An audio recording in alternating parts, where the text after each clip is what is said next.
جی سامعین، آپ کا اپنا قاری ابن صفی کی عمران سیریز کی 5ویں کتاب جہنم کی رقاصہ کی اگلی ایپیسوڈ کے ساتھ حاضر ہے۔ مجھے امید ہے کہ آپ یقیناً اردو ادب کی اس منفرد تخلیق سے لطف اندوز ہو رہے ہوں گے۔ اگر آپ نے اس سے پہلے والی ایپیسوڈز نہیں سنی تو ہمارے چینل کی پلے لسٹ میں جائیں اور پچھلی تمام ایپیسوڈ سنیں اور اپنے لطف کو دوبارہ کریں۔ آئیے سنتے ہیں عمران سیریز کی نئی ایپیسوڈ۔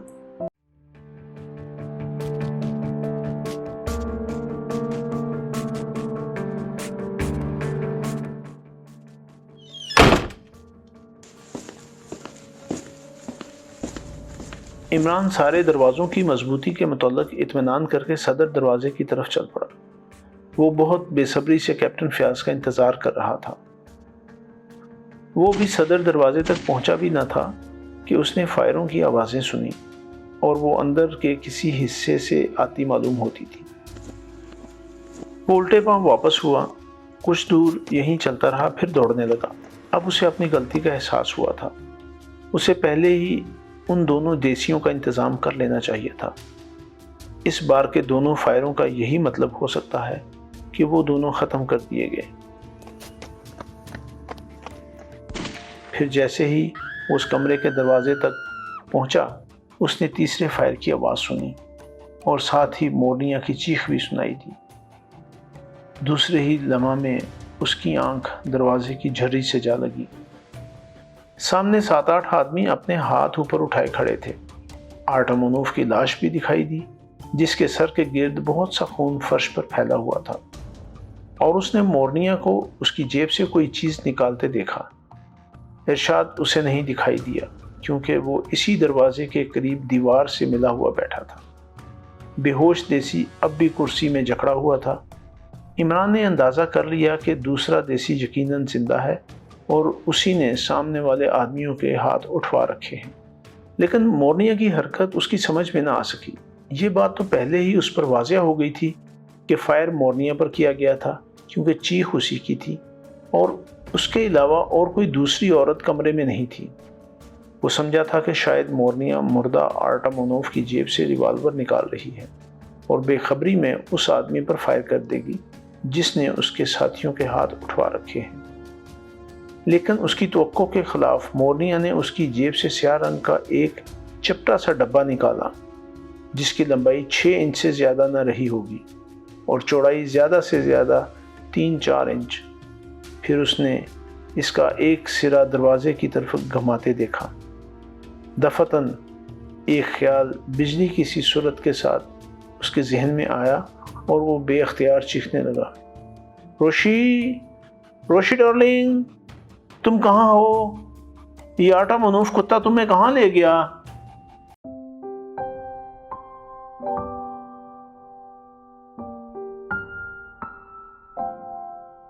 مورنیا نے عمران کی آواز سنی اور ڈبہ اس کے ہاتھ سے گر گیا۔ ارشاد بھی اس کی آواز پر چونک پڑا۔ اب اسے اس کا بھی احساس ہوا کہ مورنیا زندہ ہے اور اس نے اس سیاسی چیز کی بھی ایک جھلک دیکھی جو مورنیا کے ہاتھ سے گری۔ وہ بھی اسے ریوالور سمجھا۔ کھڑی ہو جاؤ مورنیا، ورنہ گولی مار دوں گا، ارشاد چیخا۔ مورنیا بوکھلا کر کھڑی ہو گئی۔ ڈبہ آرٹمونوف کی لاش پر پڑا ہوا تھا۔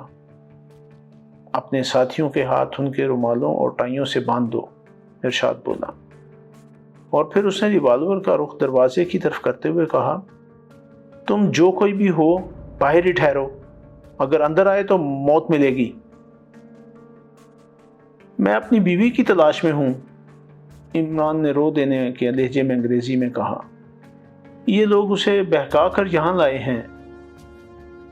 پھر اردو میں بولا، شاباش، گھبرانا نہیں، میں CID کا آدمی ہوں، ہو سکے تو وہ ڈبہ، مگر نہیں، اس پر صرف نظر رکھو، کوئی اٹھانے نہ پائے، اور اپنا ریوالور ہٹا لو۔ میں کیسے یقین کر لوں؟ دھیمی آواز میں جواب ملا۔ اس کی گردن میں نے ہی پھندا ڈالا تھا۔ مورنیا کسی وحشت زدہ ہرنی کی طرح ارشاد کو گھور رہی تھی۔ ارشاد نے دوسرے ریوالور کا دستہ مار کر چٹخنی گرا دی اور عمران اس طرح اندر گھستا چلا آیا جیسے غیر متوقع طور پر دروازہ کھلنے کی بنا پر اپنا توازن برقرار نہ رکھ سکا ہو، اور پھر وہ آٹرامنوف کی لاش پر گر پڑا۔ اس پر سے اٹھا تو ڈبہ اس کی جیب میں داخل ہو چکا تھا۔ کیا تم سب کیچوے ہو گئے ہو؟ دفتن مورنیا نے اپنے آدمیوں کو للکارا، اور پھر ایسا معلوم ہوا جیسے ان سب کی بے ہوشی رفع ہو گئی ہو۔ 2 فائر ہوئے، لیکن وہ آندھی کی طرح ارشاد پر گرے تھے۔ ارشاد کے فائر خالی گئے تھے، لیکن عمران نے مورنیا کی گردن میں لٹکی ہوئی رسی کو پکڑ کر جھٹکا دیا اور وہ اس پر آ گری۔ عمران اسے اس کے ساتھیوں کی طرف گھماتا ہوا چیخا، ہٹ جاؤ، الگ ہٹ جاؤ، ورنہ میں اسے مار ڈالوں گا۔ انہوں نے اس کی طرف دیکھا مگر پرواہ نہ کی۔ ارشاد نے پھر فائر کیا۔ ایک زخمی ہو کر گرا، لیکن کب تک؟ انہوں نے اسے جلد ہی بے بس کر کے دونوں ریوالور اپنے قبضے میں لے لیے۔ 2 ریوالوروں کی نالیں عمران کی طرف اٹھی ہوئی تھیں اور وہ مورنیا کی گردن دبوچے ہوئے کہہ رہا تھا، فائر کرو، اس طرح پہلے یہ مرے گی، بعد کو میری باری آئے گی۔ ریوالور خالی کر کے میری طرف پھینک دو، ورنہ میں اس کا گلا گھونٹتا ہوں۔ عمران مورنیا سمیت پیچھے کی طرف کھسکتا ہوا دیوار سے آ لگا تھا، اور اب اسے اطمینان ہو گیا تھا کہ اگر وہ اس پر فائر کریں گے تو پہلے مورنیا ہی شکار ہوگی۔ تم بالکل گدھے ہو، ارشاد اردو میں بڑبڑا رہا تھا، سارا کھیل بگاڑ دیا۔ اگر میں کھیل نہ بگاڑتا تو تمہارا کھیل کبھی کا ختم ہو چکا ہوتا۔ اچانک بے شمار دوڑتے ہوئے قدموں کی آوازیں عمارت میں گونجنے لگیں۔ پھر وہ لوگ سنبھلنے بھی نہ پائے تھے کہ مسلح پولیس کے سپاہی اس کمرے میں گھس پڑے۔ 2-3 فائر پھر کمرے میں گونجے، لیکن آنے والے تعداد میں ان غیر ملکیوں سے کہیں زیادہ تھے۔ 2 کانسٹیبل زخمی ضرور ہوئے، لیکن مجرموں میں سے ایک بھی بچ کر نہ نکل سکا۔ وہ پھر عمران کی طرف متوجہ ہوئے اور عمران زور سے چیخا، اے خبردار، ادھر پردہ ہے۔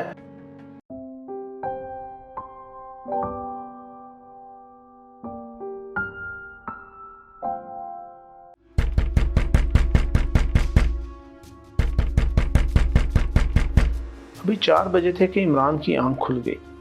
کوئی بڑی شد و مد کے ساتھ فلیٹ کا دروازہ پیٹ رہا تھا۔ عمران کے للکار پر جو آواز آئی وہ کیپٹن فیاض کے علاوہ اور کسی کی نہیں ہو سکتی تھی۔ عمران نے اٹھ کر دروازہ کھولا۔ کس مصیبت میں پھنسا دیا تم نے؟ فیاض نے جھلائے ہوئے لہجے میں کہا۔ کیوں، کیا ہوا؟ وہ آدمی جس کا نام تم نے ارشاد بتایا تھا وہ تو پاگل ہے، پچھلے سال پاگل خانے میں بھی رہ چکا ہے۔ کئی پولیس آفیسروں نے اس کی تصدیق کی ہے۔ وہ اب بھی پاگل ہے اور دن رات سڑکوں پر مارا مارا پھرتا ہے۔ اچھا، دوسرا زخمی آدمی؟ عمران نے پوچھا۔ وہ تو واپسی پر راستے ہی میں مر گیا۔ مورنیا کہتی ہے کہ ارشاد نے خود کو ایشیائی رقصوں کا ماہر بتا کر اس کی پارٹی کو اس عمارت میں مدعو کیا تھا اور وعدہ کیا تھا کہ وہ اسے ایشیا کے چند قدیم رقصوں کے متعلق بتائے گا۔ اس کا بیان ہے کہ جب وہ کمرے میں پہنچی تو اسے اور اس کے ساتھیوں کو ایک بے ہوش زخمی آدمی کرسی میں بندھا ہوا دکھائی دیا۔ پھر ارشاد نے ان سب سے کہا کہ اگر انہوں نے اس کی مرضی کے خلاف کیا تو ان کا بھی اسی آدمی کا سا حشر ہوگا۔ اس نے انہیں دھمکانے کے لیے 2 ریوالور نکال لیے تھے۔ پھر مورنیا سے دوسرے کمرے میں تنہا چلنے کے لیے کہا۔ اس پر اس کے ساتھیوں کو غصہ آ گیا، ہنگامہ ہوا اور اس کے 2 ساتھی ارشاد کی گولیوں کا نشانہ بن گئے، اور پولیس پر بھی اسی نے گولی چلائی تھی۔ اور تم اتنے ہی میں بور ہو گئے؟ عمران جماہی لے کر بھرائی ہوئی آواز میں بولا۔ کیا تمہارے پاس ان کے خلاف کوئی ٹھوس ثبوت ہے؟ ہاں، مورنیا ایک ایسے ملک کی جاسوسہ ہے جو ساری دنیا پر اپنا تسلط چاہتا ہے۔ ثابت کر سکو گے؟ کیوں نہیں؟ غزالی جنوبی افریقہ کی سیکرٹ سروس کا آدمی تھا، عمران نے کہا، اور میز کی دراز سے ڈریسنگ کلاتھ کا وہ ٹکڑا نکال کر فیاض کے سامنے ڈال دیا جو غزالی کے کوٹ کے اندر سے نکلا تھا۔ فیاض اسے دیکھنے لگا۔ اس انگوٹھی کا مطلب یہی تھا کہ ضرورت پڑنے پر کوٹ ادھیڑ ڈالا جائے۔ دیکھو، اس تحریر کے نیچے اس محکمے کی سرکاری مہر بھی موجود ہے جس سے غزالی کا تعلق تھا، اور تم وہاں کی حکومت سے اس کی تصدیق بآسانی کر سکتے ہو۔ خود غزالی کو اس بات کا خدشہ تھا کہ مورنیا کے تعاقب کے سلسلے میں وہ اپنی زندگی بھی کھو سکتا ہے، اس لیے اس نے یہ تحریر اپنے کوٹ میں اس طرح چھپا رکھی تھی، اور اس کے مرنے کے بعد وہ انگوٹھی ہی اس تحریر تک دوسروں کی رسائی کر سکتی تھی۔ پوری تحریر پڑھو، خود ہی واضح ہو جائے گا۔ غزالی عرصے سے اس کے تعاقب میں رہا ہے اور اس بات پر بھی شبہ کرتا ہے کہ مورنیا نسلاً اطالوی ہے۔ وہ لکھتا ہے کہ خواہ میری زندگی ہی کیوں نہ ختم ہو جائے، میں مورنیا کے خلاف ٹھوس قسم کے ثبوت مہیا کیے بغیر چین سے نہیں بیٹھوں گا۔ وہ ایک ایسے ملک کی جاسوسہ ہے جو ایک مخصوص قسم کے انقلاب کے ذریعے ساری دنیا پر اپنے تسلط کے خواب دیکھ رہا ہے۔ مورنیا ساری دنیا میں اپنے فن کا مظاہرہ کرتی پھرتی ہے، حالانکہ اس سیاہی کا اصل مقصد یہ ہے کہ وہ ساری دنیا میں اپنے ایجنٹ بناتی پھرے۔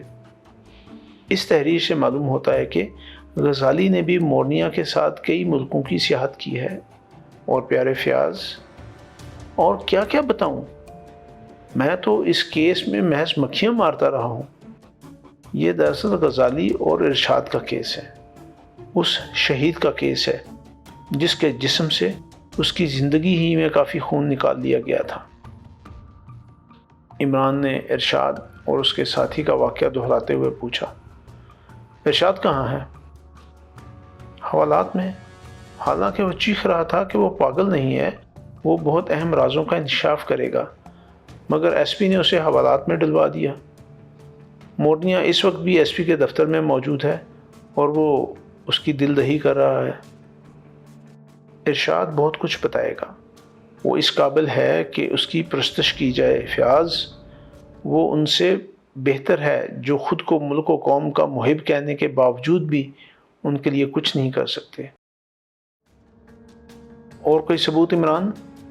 جلدی کرو پیارے، وقت کم ہے، ایس پی مجھ پر کیا لگا رہا ہوگا۔ اور وہ سنگریزے؟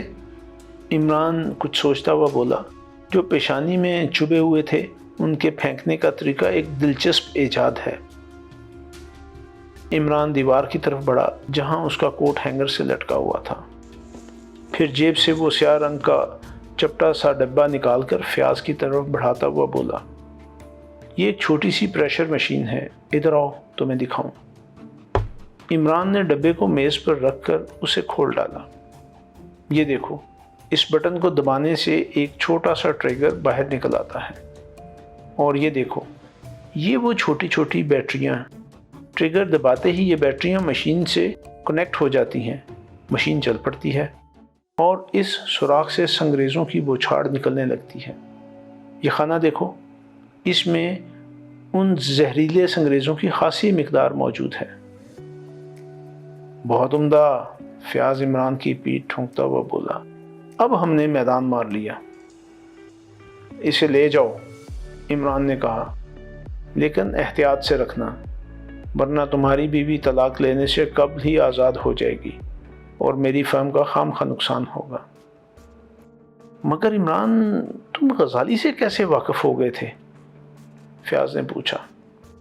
محض اتفاق، وہ خود ہی مجھے مورنیا کا آدمی سمجھ کر مجھ سے بھڑ گیا تھا، اور مورنیا نے سلانیوں کا حوالہ بھی دیا تھا، پھر اسے اپنی غلطی کا اعتراف کرنا پڑا۔ بھلا میں کب اسے چھوڑنے والا تھا؟ میں نے اس کا تعاقب کر کے اس کی رہائش گاہ کا پتہ لگا لیا۔ اس طرح دوسری صبح میں اس کی لاش پہچاننے میں کامیاب ہوا۔ عمران نے لیڈی تنویر والے واقعے کا تذکرہ نہیں کیا۔ اور آرٹا منوف؟ فیاض نے پوچھا۔ آرٹا منوف؟ ہاں، وہ سگریٹ کی ایک خالی ڈبیا کی وجہ سے پکڑا گیا۔ عمران نے دوسرا واقعہ بھی دہرایا اور کچھ دیر خاموش رہنے کے بعد بولا، اگر وہ اس مرض کا شکار نہ ہوتا تو عمران زندگی بھر سر پٹکتا رہ جاتا، کیونکہ وہ مورنیا سلانیوں کا نام بھی بھول گیا تھا۔ یہ ایک بڑی واہیات عادت ہے، خام خواہ اپنے دستخط بنانا۔ میں نے اکثر تمہیں بھی اس حرکت کا مرتکب ہوتے دیکھا ہے۔ تم اکثر بے خیالی میں اپنے ناخنوں اور ہتھیلی پر اپنے دستخط بنایا کرتے ہو۔ عمران کچھ دیر خاموش رہ کر پھر بولا، ادھر غزالی نے اپنی تحریر میں مورنیا کی قومیت کے بارے میں شبہ ظاہر کیا ہے۔ وہ لکھتا ہے کہ اس کا نام اطالویوں جیسا ہے، لیکن وہ حقیقتاً اطالوی معلوم نہیں ہوتی، لہٰذا میں نے اس کا تجربہ کیا اور مجھ پر حقیقت کھل گئی، وہ اطالوی نہیں بلکہ جرمن ہے۔ عمران نے چمگادڑ پھینکنے والی حرکت بیان کی اور کیپٹن فیاض بے تحاشا ہنسنے لگا۔ وہ اس وقت ضرورت سے زیادہ خوش نظر آ رہا تھا۔ لیکن عمران، اس نے تھوڑی دیر بعد کہا، رپورٹ پھر بھی نامکمل رہے گی، آخر میں اس کے بارے میں کیا لکھوں گا کہ مجھے غزالی کی قیامگاہ کا پتہ کیسے معلوم ہوا تھا؟ ہاں، عمران کچھ سوچنے لگا، پھر بولا، ارشاد ہی کی ذات سے یہ مسئلہ حل ہو جائے گا۔ تم شروع ہی میں اسے اپنی رپورٹ میں جگہ دو، اس طرح کہ اس نے تمہارے پاس آ کر مورنیا کی اصل شخصیت پر روشنی ڈالی اور اس کا بھی اعتراف کیا کہ وہ خود بھی اس کی جماعت کا ایک رکن ہے، لیکن تمہیں اس کے بیان پر یقین نہیں آیا۔ اس پر اس نے غزالی کا حوالہ دے کر اس کا پتہ بتایا اور یہ بھی کہا کہ وہ جنوبی افریقہ کی سیکرٹ سروس کا آدمی ہے اور مورنیا کا تعاقب کر رہا ہے۔ جس رات کو یہ گفتگو ہوئی اسی کی صبح کو غزالی کی لاش پائی گئی اور اس کے کوٹ سے برآمد ہونے والی انگشتری نے تمہیں اس کے کوٹ کو ادھیڑ ڈالنے پر مجبور کر دیا۔ اس طرح تمہیں غزالی کی تحریر ملی، پھر تم ارشاد کے بتائے ہوئے پتہ پر غزالی کی قیامگاہ کی تلاش میں روانہ ہو گئے۔ وہاں تمہیں صفائی نظر آئی، لیکن وہ سگریٹوں کا خالی پیکٹ جس پر آرٹا منوف کے دستخط تھے، ہاں غالباً سمجھ گئے ہوگے۔ پھر تم اس سگریٹ کے پیکٹ سے مورنیا سلانیوں تک پہنچ گئے۔ ارشاد پھر کل شام کو تمہارے پاس آیا اور اطلاع دی کہ آج رات کو سریا لاج پر چھاپا مارا جائے تو مجرم عین موقع پر گرفتار کیے جا سکتے ہیں، کیونکہ وہ مقامی جماعت کے ایک فرد کو اس کی یہ غلطی کی بنا پر سزا دیں گے۔ چنانچہ تم نے چھاپا مارا اور کامیاب ہو گئے۔ بس اب تم جا کر ارشاد کو پکا کر لو، اور ہاں، ارشاد سے یہ بھی کہلوا دینا کہ اسے غزالی کی شخصیت کا علم مورنیا ہی سے ہوا تھا۔ مورنیا نے اس سے کہا تھا کہ وہ غزالی سے ہوشیار رہے۔ جیو عمران جیو، فیاض ایک بار پھر اس کی پیٹھ ٹھونکنے لگا۔ بولو کیا مانگتے ہو؟ جو کچھ کہو گے مل جائے گا۔ بولو کیا مانگتے ہو؟ 10 ایسی مالدار عورتیں جو اپنے شوہروں سے طلاق چاہتی ہوں، عمران نے سنجیدگی سے کہا اور فیاض ہنسنے لگا۔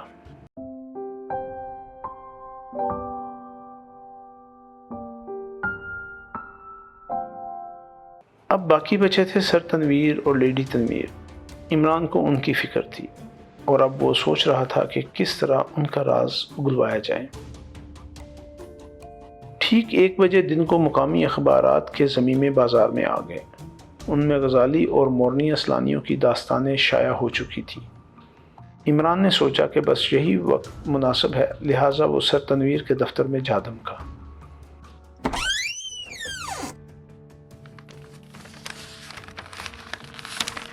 سر تنویر اخبار ہی دیکھ رہا تھا۔ عمران کا سامنا ہوتے ہی اس کے چہرے پر ہوائیاں اڑنے لگیں۔ اور سنائیے جناب، کیا خبریں ہیں؟ عمران بڑی بے تکلفی سے میز پر ہاتھ مارتے ہوئے بولا۔ تم بغیر اجازت یہاں؟ اس کی پرواہ نہ کیجیے، بار میں نے بھی پڑھا ہے اور اس نتیجہ پر پہنچا ہوں کہ یہاں غزالی کی شخصیت میں دلچسپی لینے والے صرف مورنیا کی جماعت ہی کے آدمی ہو سکتے ہیں۔ نہیں، یہ ضروری نہیں۔ سر تنویر کی سانس تیزی سے چلنے لگی تھی۔ لیکن میری شرافت میں ملاحظہ ہو کہ میں نے اب تک پولیس کو آپ کے بارے میں مطلع نہیں کیا، اور آپ کہہ رہے تھے کہ میں بلیک میلر ہوں۔ تم کیا چاہتے ہو؟ سر تنویر نے پھنسی پھنسی آواز میں کہا۔ حقیقت بتا دیجئے، بس اتنا ہی کافی ہے۔ اس سے تمہیں کیا فائدہ پہنچے گا؟ بتانے سے آپ کو کیا نقصان پہنچے گا؟ عمران نے سوال کیا۔ سر تنویر کچھ سوچنے لگا۔ عمران نے محسوس کیا کہ اس کا چہرہ بھی بحال ہوتا جا رہا ہے اور آنکھوں کی صحت مندانہ چمک بھی عود کر آئی ہے۔ دفعتاً سر تنویر اٹھتا ہوا بولا، اچھا تم بیٹھو، میں لیڈی تنویر کی موجودگی میں سب کچھ بتا سکوں گا، کیونکہ اس کا تعلق ان کی ذات سے زیادہ ہے۔ تو آپ چلے کہاں؟ عمران اٹھتا ہوا بولا۔ لیکن اتنی دیر میں سر تنویر دروازے سے نکل کر اسے باہر سے بند کر چکا تھا۔ عمران کے ہونٹوں پر شرارت آمیز مسکراہٹ تھی۔ دوسری طرف دوسرے کمرے میں سر تنویر فون پر جھکا ہوا تھا اور کہہ رہا تھا، سائرہ، میں نے اس بوگس ڈاکٹر کو اپنے آفس میں بند کر لیا ہے، تم عمران کو ساتھ لے کر فوراً آ جاؤ، آؤ جلدی کرو، بہت جلدی۔ وہ اس کمرے سے نکل کر پھر اپنے دفتر کے سامنے آ گیا۔ چپراسی کو اس نے پہلے ہی بھگا دیا تھا۔ عمران بڑے سکون سے اندر بیٹھا رہا اور اس کے اس سکون پر سر تنویر کو بھی حیرت ہو رہی تھی۔ آدھا گھنٹہ گزر جانے کے بعد لیڈی تنویر بکھلائی ہوئی وہاں آئی۔ وہ تو نہیں مل سکا ڈارلنگ، اس نے ہامتے ہوئے کہا۔ وہ ڈاکٹر کہاں ہے؟ سر تنویر نے دروازے کی طرف اشارہ کیا۔ لیڈی تنویر پنجوں کے بل اوپر اٹھ کر شیشوں سے اندر جھانکنے لگی۔ پھر اس نے ایک طویل سانس لی اور پلٹ کر پوچھا، کیا یہی ہے؟ سر تنویر نے اس بات میں سر ہلا دیا اور لیڈی تنویر بولی، دروازہ کھول دو۔ کیوں؟ لیڈی تنویر نے جواب نہ دیا۔ وہ بے تحاشا ہنس رہی تھی۔ پھر اس نے خود ہی دروازہ کھول دیا۔ سر تنویر اس کے اس طرح ہنسنے پر بری طرح جھلا گیا۔ عمران لیڈی تنویر کو دیکھ کر کھڑا ہو گیا تھا۔ لیڈی تنویر پر گویا ہنسی کا دوڑا پڑ گیا تھا۔ عمران بھی بے تحاشا کہہ کے لگانے لگا، لیکن وہ پاگلوں کی طرح ہنس رہا تھا۔ اوہ، یہ کیا لغویت ہے؟ اچانک سر تنویر زور سے گرجا۔ لیڈی تنویر خاموش ہو گئی، لیکن عمران بدستور ہنستا رہا اور اس طرح پیٹ دبا دبا کر ہنس رہا تھا جیسے سانس نہ سما رہی ہو۔ لیڈی تنویر جیسی سنجیدہ عورت بھی دوبارہ ہنسنے پر مجبور ہو گئی۔ آخر اس نے بدقت تمام کہا، عمران یہی ہے۔ کیا؟ عمران؟ سر تنویر نے حیرت سے کہا اور پھر وہ بھی ہنسنے لگے۔ عمران اچانک سنجیدہ ہو گیا۔ بالکل ایسا ہی معلوم ہوا جیسے یک بجا کوئی مشین چلتے چلتے بند ہو گئی ہو۔ اس پر ان دونوں کو اور زیادہ ہنسی آئی۔ خدا کر کے ماحول سنجیدہ ہوا اور عمران نے پھر مطلب کی بات چھیڑ دی اور اب لیڈی تنویر کو بتانا ہی پڑا۔ لیکن اس نے عمران سے وعدہ لے لیا کہ وہ اس کا راز خود اپنی ذات تک ہی محدود رکھے گا۔ نہیں رکھے گا تو ہم اسے پکڑ کر پیٹیں گے، سر تنویر نے کہا۔ کیا رحمان صاحب کے لڑکے پر میرا اتنا بھی حق نہ ہوگا؟ پھر سر تنویر نے بتایا کہ دونوں کی شادی افریقہ میں ہوئی تھی اور لیڈی تنویر نچلے طبقے کی ایک آوارہ عورت تھی، لیکن سر تنویر کو اس سے محبت ہو گئی۔ لیڈی تنویر بھی اسے چاہنے لگی اور اس نے وعدہ کیا کہ وہ اپنی زندگی یکسر بدل دے گی، لہٰذا دونوں رشتہ ازدواج میں منسلک ہو گئے۔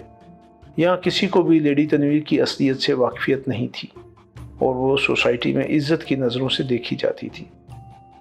غزالی کے متعلق دونوں صرف اتنا ہی جانتے تھے کہ وہ نسلاً ترک ہے اور جنوبی افریقہ کا باشندہ بھی، اور لیڈی تنویر کی اصلیت سے بھی اچھی طرح واقف تھا، لہٰذا اسے ایک دن اپنے ملک میں دیکھ کر سر تنویر کو بڑی حیرت ہوئی اور اس نے سوچا کہ کہیں غزالی یہاں کے اعلیٰ طبقے تک یہ بات نہ پہنچا دے۔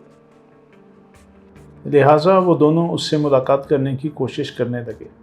جب کامیابی نہ ہوئی تو لیڈی تنویر نے عمران کی مدد حاصل کرنے کے متعلق سوچا، کیونکہ اس کی فرم کا اشتہار کافی اطمینان بخش تھا، یعنی وہ سمجھ گئی کہ وہ کوئی پرائیویٹ سراغ رساں ہے اور قانونی طور پر یہاں کسی پرائیویٹ سراغ رساں کی گنجائش نہیں ہے، اس لیے اس نے طلاق و شادی کے ادارے کا ڈھونگ رچایا ہے۔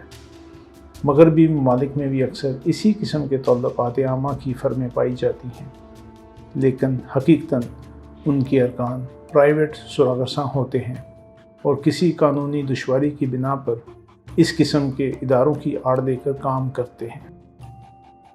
بہرحال یہ داستان دونوں کی جھیمپی سی ہنسی پر ختم ہو گئی۔ جی سامعین، آپ نے عمران سیریز کی نئی ایپیسوڈ سنی۔ مجھے یقین ہے کہ آپ ضرور اس سے محظوظ ہوئے ہوں گے۔ آپ کا قاری آپ سے اجازت چاہتا ہے۔ مگر جانے سے پہلے ہمارے چینل کو ضرور سبسکرائب کریں، اپنے دوستوں اور دیگر حلقہ احباب میں بھی اسے شیئر کریں۔ ملتے ہیں کچھ دیر کے بعد نئی ایپیسوڈ کے ساتھ۔